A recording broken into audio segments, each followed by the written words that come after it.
Bonjour, je m'appelle Chloé et depuis la mort de ma mère, j'ai dû changer de famille d'accueil plusieurs fois. Honnêtement, ces 2 années ont été difficiles. Ma mère était gentille quand elle ne buvait pas. Le problème, c'est qu'elle buvait presque tout le temps. Dans notre famille, tout le monde la détestait et personne ne voulait rien avoir à faire avec elle, car elle demandait toujours de l'argent aux autres et leur causait des problèmes. Nous n'avions donc presque aucun contact avec qui que ce soit. Quand j'avais 14 ans, elle est allée à l'hôpital et elle y est morte. Je n'arrivais pas à y croire et j'étais dans un état de confusion absolue, si bien que j'avais du mal à savoir ce qui allait advenir ensuite.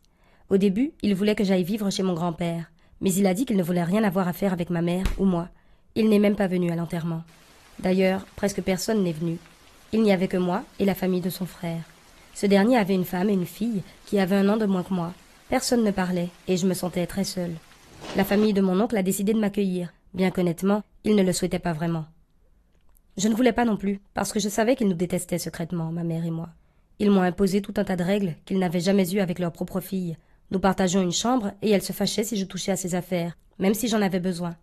Par exemple, un jour, j'avais vraiment eu besoin de chaussettes, parce que toutes les miennes étaient vieilles et trouées, si bien que j'ai emprunté les siennes sans avoir eu le temps de lui demander, car j'étais en retard. Plus tard, elle a dit à ses parents que je volais ses affaires, et ils se sont fâchés contre moi, malgré mes tentatives d'explication. Je ne voulais pas passer du temps à la maison, alors je restais dehors tard la nuit, et quand je rentrais, mon oncle était en colère contre moi, et on m'autorisait encore moins de choses. En gros, chez eux, je n'étais autorisée qu'à manger et dormir, et je n'avais même pas assez de vêtements pour sortir. Parfois, ils dînaient en famille, et je n'étais même pas conviée à la table. Alors je mangeais seule dans ma chambre. Ce n'était pas comme s'ils étaient ouvertement contre le fait que je sois avec eux, mais ils me le faisaient bien sentir. La seule chose qui m'a aidée, ce sont mes amis virtuels, avec qui je discutais sur Facebook. Ils me soutenaient quand je me sentais déprimée ou quand je voulais pleurer, ce qui était presque toujours le cas.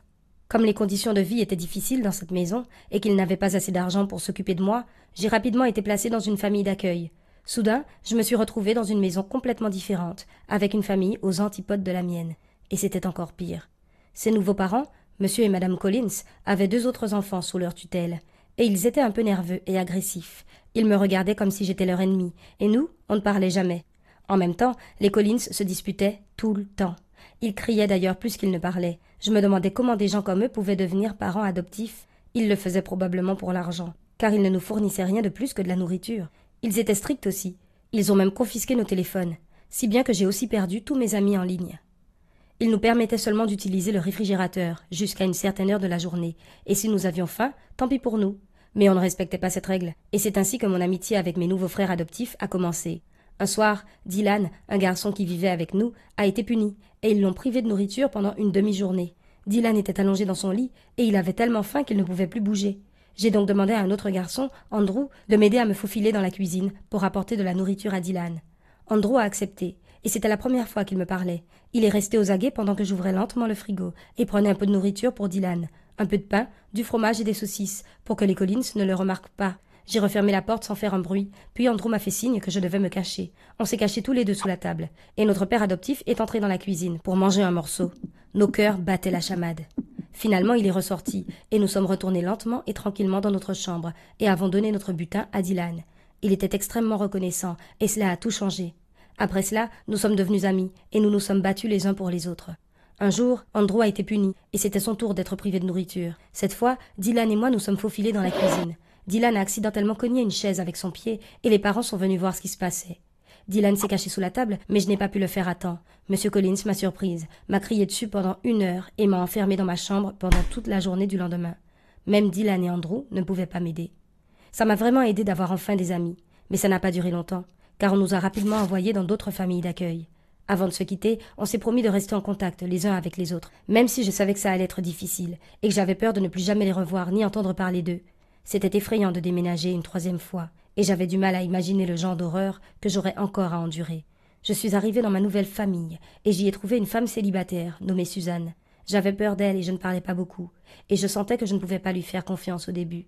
Elle était compréhensive, et elle me laissait prendre mon téléphone et même sortir, mais elle avait des règles. J'avais beaucoup de corvées à faire à la maison, et je m'exécutais car je n'avais plus envie de changer encore de maison. Le simple fait d'avoir accès à de la nourriture et de ne pas se faire crier dessus tous les jours m'a vraiment fait du bien. Pourtant, je me comportais souvent mal, j'étais impolie avec elle, et je refusais même parfois de faire mes corvées. Mais elle a continué à être gentille avec moi, quoi qu'il arrive. Alors j'ai commencé à lui faire plus confiance. Suzanne est devenue plus chaleureuse, et moi aussi. Elle était gentille avec moi. Elle m'a finalement dit que son fils était mort il y a quelques années, et qu'elle voulait passer du temps avec des enfants parce qu'elle ne voulait pas être seule et qu'elle n'avait pas d'autre famille. Suzanne a commencé à me rappeler ma mère. Une fois, je l'ai involontairement appelée maman, et j'ai cru qu'elle allait se fâcher, mais elle m'a souri et m'a serré dans ses bras. Après quelques mois chez elle, j'ai essayé de retrouver Dylan ou Andrew sur Facebook. J'ai trouvé Andrew et j'étais très heureuse. Je lui ai demandé s'il savait quelque chose sur Dylan, mais malheureusement, il ne savait rien. J'ai continué à vivre avec cette femme pendant 1 an, et maintenant je l'aime beaucoup. Elle m'a dit qu'elle aurait voulu accueillir plus d'enfants, mais qu'elle n'aurait pas pu s'occuper d'eux. Et puis Suzanne m'a dit quelque chose de beau. Elle m'a demandé si je voulais qu'elle m'adopte, et j'ai répondu oui, sans hésitation. Mais elle a posé une condition. Elle m'a demandé de me mettre à travailler plus dur, pour que j'aie un meilleur avenir et que je puisse l'aider quand elle serait trop vieille pour prendre soin d'elle. J'ai évidemment accepté, car j'étais contente que quelqu'un ait enfin confiance en moi. Après tout cela, j'ai décidé que je travaillerais dans le social quand je serai adulte. Honnêtement, j'avais eu plus de chance que la plupart des enfants placés en famille d'accueil, et je veux les aider autant que je le peux.